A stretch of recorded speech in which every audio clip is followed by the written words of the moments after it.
అసలు ముందు కావాల్సింది భారతదేశంలో సంస్కరణ, నీచ జర్నలిజాన్ని నియంత్రించడం, అసహ్యకరమైన జర్నలిజాన్ని నియంత్రించడం, అడ్డదిడ్డంగా ఎవరి మీదనైనా విషయాన్ని చిమ్మేయడం, క్యారెక్టర్ అసాసినేషన్ చేయడం, క్యారెక్టర్లెస్ మేనేజ్మెంట్లకి ఉండటం, క్యారెక్టరే లేని అమ్ముడు పోయిన నీచ జర్నలిజాన్ని జనంలోకి తీసుకొస్తున్న విష ప్రచారం చేస్తున్నటువంటి పత్రికాధిపతులు జనాలకి నీతులు చెప్పడం.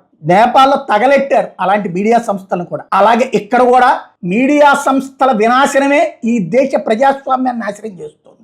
ఆంధ్రజ్యోతి అనేటటువంటి తెచ్చుకొచ్చినటువంటి ఒక అతి పెద్దది. అంతకు ముందు చాటుమాటుగా చేసేవాళ్ళు. ఎలక్షన్స్ ముందు దాకా బాధ్యతాయుతంగా ప్రవర్తించి ఎలక్షన్స్ అప్పుడు తమకి నచ్చిన పార్టీకి ఎక్కువ పబ్లిసిటీ ఇచ్చేవాడు. ఇప్పుడు జరుగుతున్నది ఏంటి? నిరంతరం మనకి నచ్చని పార్టీ మీద విషం చెమ్మడం, మనకి నచ్చిన పార్టీ తప్పులు చేసినా నెత్తిన పెట్టుకోవడం. ఇది కదా రాజ్యాంగాన్ని నాశనం చేస్తుంది.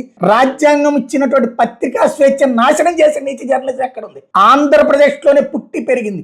ఇక్కడ ఎట్లయితే అమ్ముడు పోయినటువంటి మీడియా ఎలా నాశనం చేస్తోందో ఈ రాష్ట్రాన్ని, ఈ రాష్ట్ర ప్రజల్ని తప్పుదోవ పట్టిస్తోందో, తమ ఆస్తులు తెలంగాణలో పెట్టుకుని ఆంధ్ర అభివృద్ధి అంటూ ఆంధ్రాన్ని నాశనం చేస్తున్నటువంటి నీచ జర్నలిజాన్ని నెత్తిన పెట్టుకున్నటువంటి వాళ్ళు ఇప్పుడు మాట్లాడుతున్నటువంటి పరిస్థితి. ఏళ్ల తరబడి స్టేలు ఎందుకుంటే కేసుల్లో దాని గురించి ఎందుకు మాట్లాడలేదు? ఏం చేయాలి ఇప్పుడు?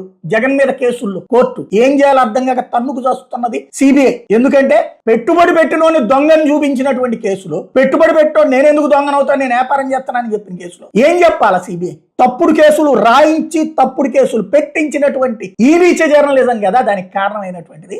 రాజ్యాంగం ప్రకారం వచ్చినటువంటి స్వేచ్ఛను దుర్వినియోగం చేస్తూ తమ చేతిలో ఉన్నటువంటి పత్రికా స్వేచ్ఛ అనేటటువంటి హక్కుని అడ్డదిడ్డంగా అబద్ధాలతో ప్రజలని నిరంతరం విషంతో నింపుతున్నటువంటి వాళ్ళు రాజ్యాంగం గురించి మాట్లాడితే దెయ్యాలు వేదాలు వల్లించినట్టు.